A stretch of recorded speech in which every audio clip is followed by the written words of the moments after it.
Hey everyone, Random Randy here. This is just going to be a little vlogish ramble, and I'm going to do what I do best, and I'm going to chat about everything and nothing. Today is the 19th of May, 2021. It has been almost a month since I posted a video. I have recorded a few videos, and I have rewatched them and hated everything about them, and just decided that I wasn't going to go to the trouble of trying to edit it if looking at my face kind of made me want to punch myself in the face and wonder why I did things the way that I did. Lately, I have been doing a lot of studying and reading and researching, and I am trying to figure out a reasonable and realistic schedule for posting on my channel. It feels like it doesn't matter if I post once a week, it doesn't matter if I post 3 times a week. It doesn't really give me a lot of change as far as traction goes.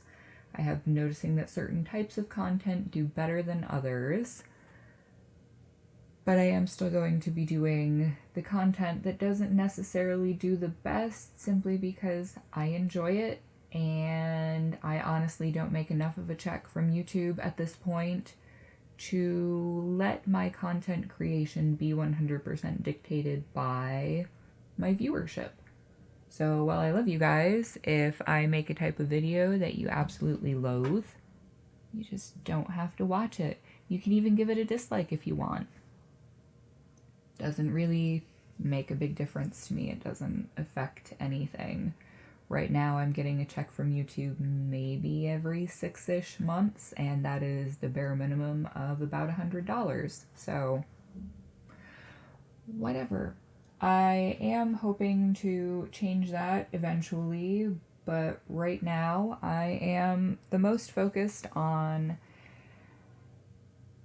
getting ready to pack up and move my entire life sometime in the next few months, which I know I mentioned in several of the vlogs I've recorded since the last one that I posted, but I don't know if I mentioned it in any of the ones that I have actually published, so apologies if I'm repeating information. But if you are new to the channel, you might not know. So in good news, I took my MBLEX, which is a licensing exam to become a massage therapist that you have to take in the state of Washington and quite a few other states to even be considered for certification. And I passed. Yay! Not that there was really any honest concern on my part about passing. And about a week ago now, I submitted everything, and now I just have to wait for bureaucracy to take its sweet molasses in January time and get notified that I've been approved. So then I have to also apply for a business license and register my business in Washington, because Uncle Sam's got to make sure they get their share of everything, don't they? But that will all be taken care of, hopefully in the next few weeks, so fingers crossed, knock on wood, that hopefully at the start of June I can actually start making some money so that I can quit worrying about where the hell my kids and I are going to be living in a few months. Because that's been a big concern of mine. A big, big concern of mine.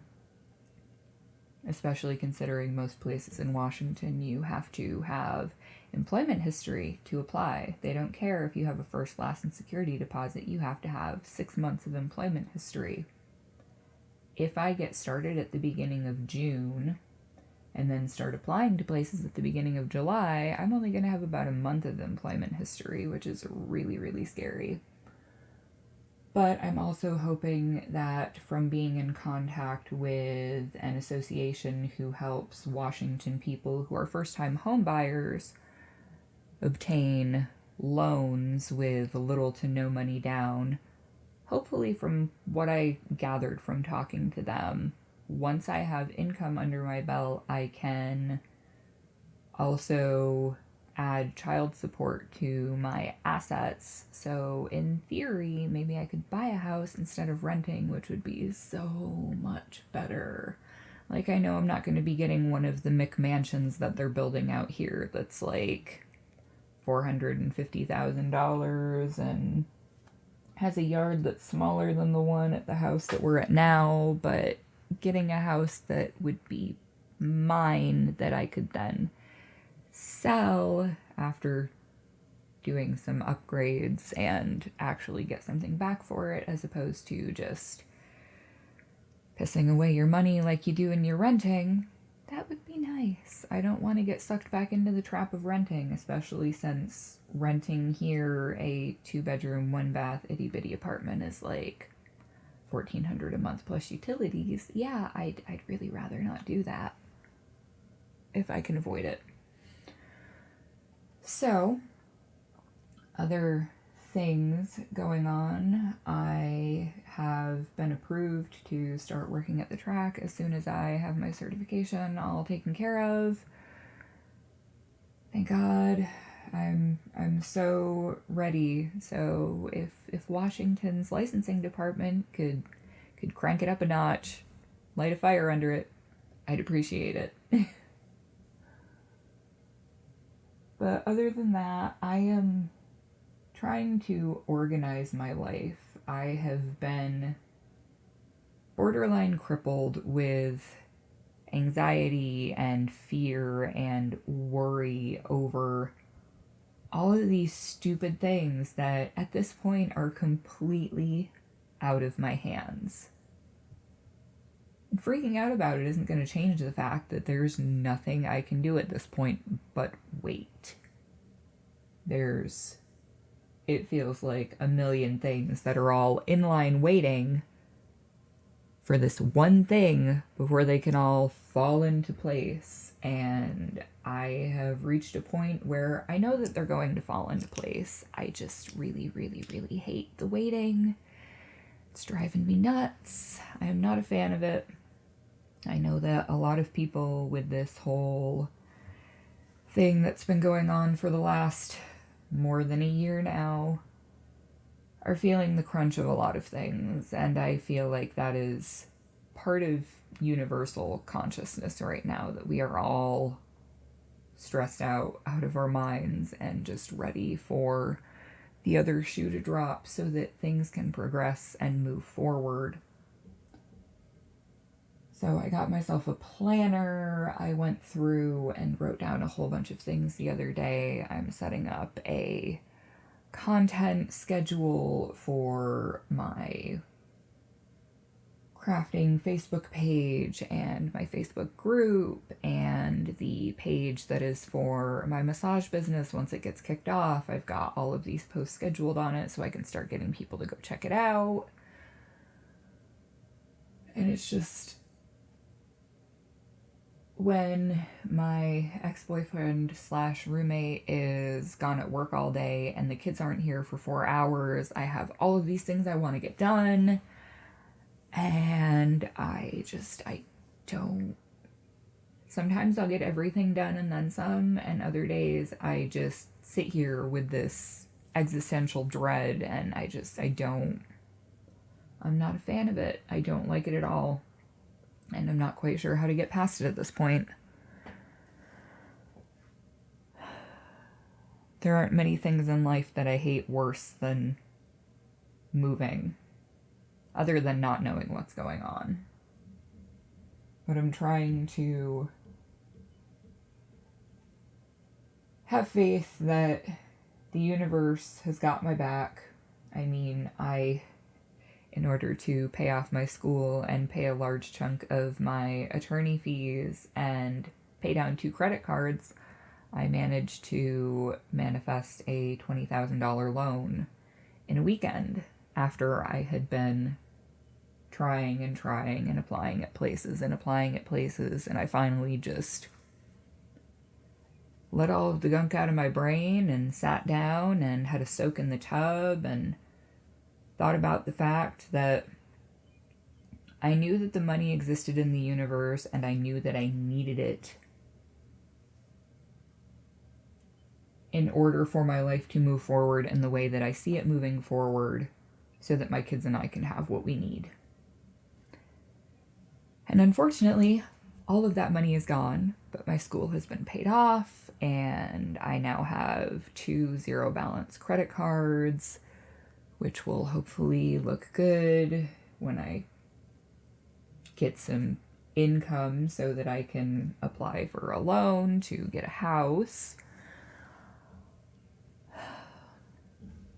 And now, because I'm down to my last little chunk of money, I'm starting to stress out again, but I'm trying to tell myself money was there for it when you needed it. It's not that you're broke. It's just that it's taking time for the money that you know is coming to you to get to you. So be patient, relax, let it go.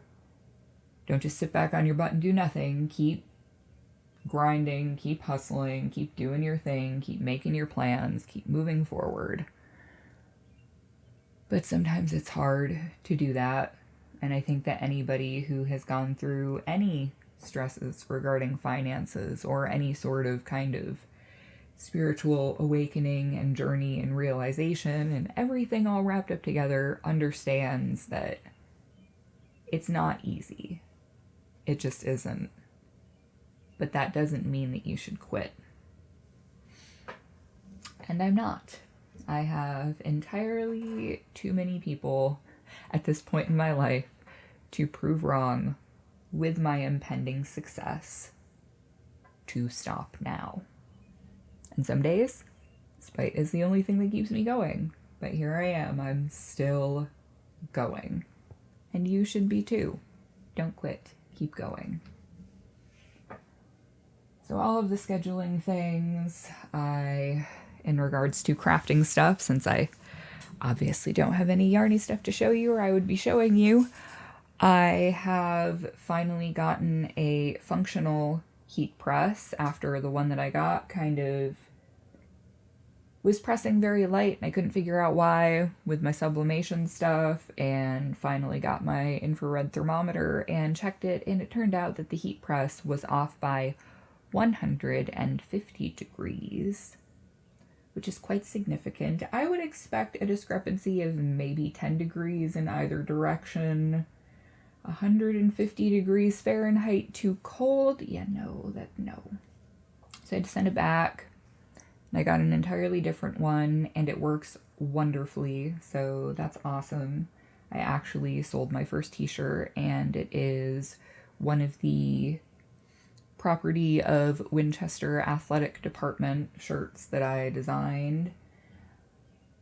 And I will pop up a picture of that here so that you can see. I did make that design. It's nothing stellar or groundbreaking, I don't think, but I think it's kind of cool as a Supernatural fan. I thought it was cute.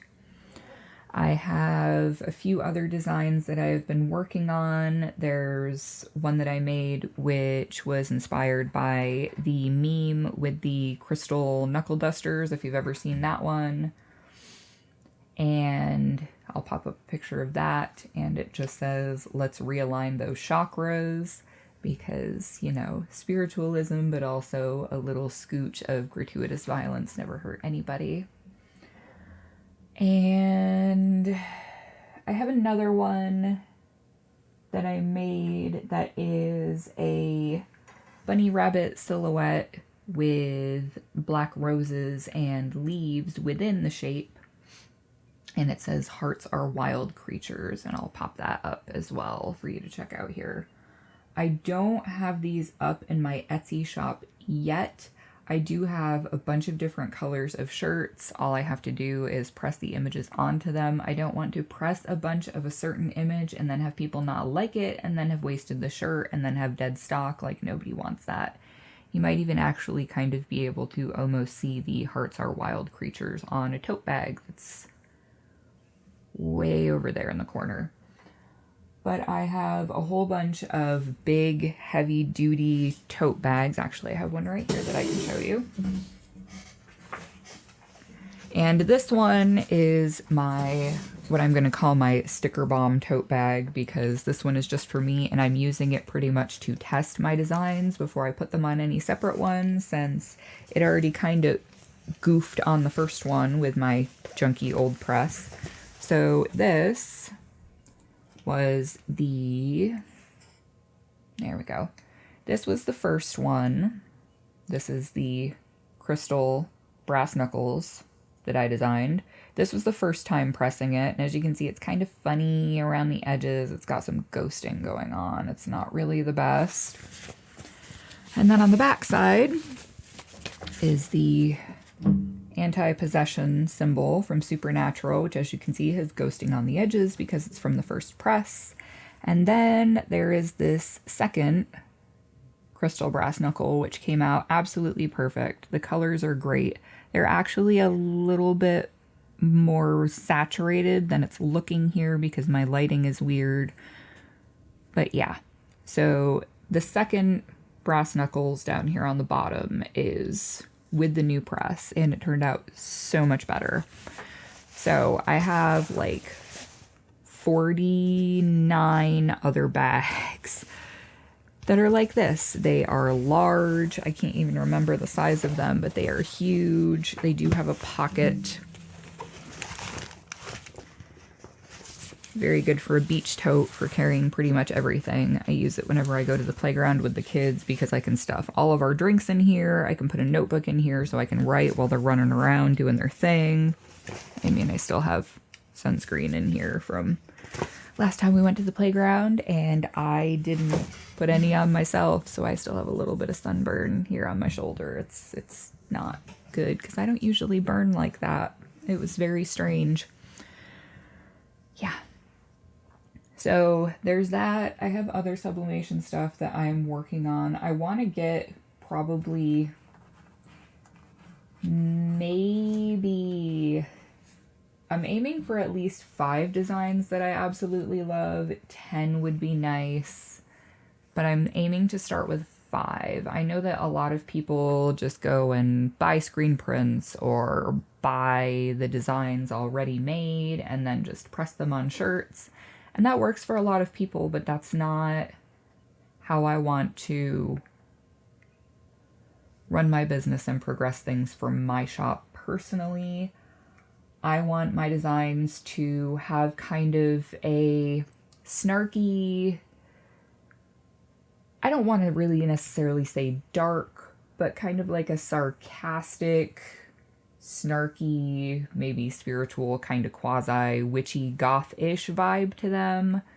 I feel like a lot of people have the praise and religious category covered, and I myself am pagan, so I wouldn't be the person to get "He is risen" style shirts from in the first place anyway, because even in the interest of making $1, no.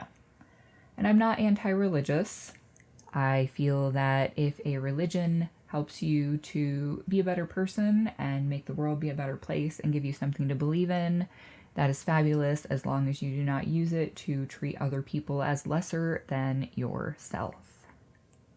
Which unfortunately is where a lot of the disconnect between people like me and other organized religions comes in. We have experienced people who are very, very prejudiced and holier than thou, literally, and it is not enjoyable and nobody likes it.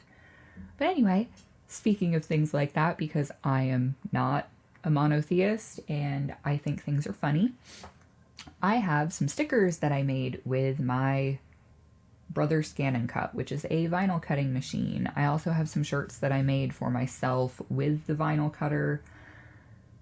I'm not sure if I want to do lots of shirts with vinyl or not. I did buy a pretty decent sized pack of heat transfer vinyl, and I got some regular vinyl. I don't know. There's so many things that I could do and so many things that I just can't be bothered to do right now. I tend to get on a roll with one thing and neglect 10 things to do the one new thing, and then I get bored with the new thing, so then I backpedal and find something back in the old area of interest to live on. So my first successful stickers, which, oh my goodness, it took, I think, three test sheets before I finally had a successful sheet with the outline to make it so that the cutting machine could actually acknowledge the outline and only cut the outside edge of the stickers. These stickers, which say "Maybe Today, Satan," have green and gold hearts that you might not be able to see very well because of the light. I don't know if I hold it closer. And maybe you can kind of see it-ish there. But these stickers also have a water-resistant laminate coating on them. I only did that with the one sheet that turned out the right way, so I think there's 10-ish of those. And I have a whole bunch of them that are just plain paper that would be good for like planner stickers and such, and probably giveaways that I'll toss into packages for people who aren't opposed to these sorts of things. So if you buy something that's mildly occultish from my shop at any point in the future, because I do have a bunch of spooky fabric that I need to cut, don't be surprised if you end up with a couple of random paper stickers in there. This bag is, I think they ended up being 6x7, somewhere in that range. They've got the little lobster clasp on the side so that you can hang it off things. It's completely lined. This one is a solar system one. I have these up in my shop. I have a bunch more of the pyramid bags. Some of them are Nightmare Before Christmas, some of them are not. Mostly I just went through a big pile of scrap fabric and made a whole bunch of these little pouches and the pyramid pouches as well, because I have all these scraps and the scraps just keep building and I don't really want to make like a scrap quilt or anything with them. So yeah. I was planning on getting a rebrand done in my shop, and that has totally 100% not happened yet with everything going on.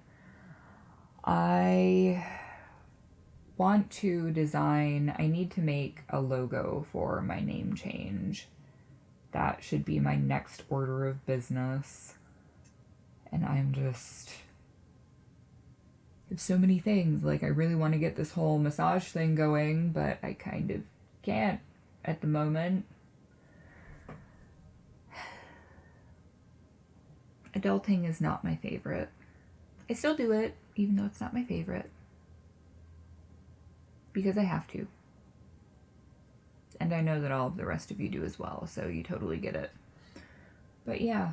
The boys are still doing well in school, despite the fact that they tell me on the daily how much they hate it and wish they didn't have to go. So Washington has really, really let me down in that regard, and I'm trying not to be bitter about the fact that I am now essentially imprisoned here until Killian turns 18. But that's how it is. That's how it do sometimes. But in other good news, I have recently found the motivation to physically move more often and be more physically active. So I have been doing small workouts and making sure I drink at least 4 glasses of water a day, because 8 is so far away right now. I am trying to get better about giving myself reasonable, actionable goals. And if I can drink 4 glasses of water a day for a week or two, maybe then I'll up it to 6 and we'll go from there and see where I'm at. I think that despite all of the suggestions about drinking a ridiculous amount of water, I feel like when you are thirsty, your body will let you know. When you need liquid, your body will let you know, unless, you have some sort of health condition, in which case that's a different story altogether. I have no health conditions. I am a fairly healthy person. I'm about 10-ish pounds heavier than I'd like to be right now. I'm about 160 and I'm 5'8", which is I mean, there's a little bit more here in the middle than I would like, but unfortunately, from having 2 children, a lot of that is excess skin that, barring surgery, there's only so much I can do. I will keep attempting to firm up and build up muscle under it so that it looks less baggy, but I'm 35, you know, I'm not gonna be built like I was when I was 22 and going to the gym 6 days a week for an hour a day plus, which is fine. But I know that where I'm at right now, I feel mostly okay, but I also know that I feel more sluggish than I would if I was, say, 150 pounds. So if I can tone up or drop 10 pounds, awesome. And in line with that, I have ordered a weighted hula hoop because I decided that I want to give that a try. I bought some cheapy little hula hoops for the boys to play with from the dollar store, and they are entirely too small for me to do anything with them other than spin them like on my wrists or my ankles, and that's not what I'm looking for. There's also been a big hoop for 20 minutes a day for 2 weeks and see how much weight you lose challenge all over TikTok and everything. So I'm like, man, I don't usually jump on fitness crazes, but it looks fun, and yeah, I'm craving movement in my life right now, so that's kind of what I'm going for. And I'm going to wrap this up here because I have to go get my kids from the bus soon, and it just started raining again. Wonderful, wonderful joy. So thank you so much, everybody, for watching, and I will catch you guys in the next one. Bye, guys.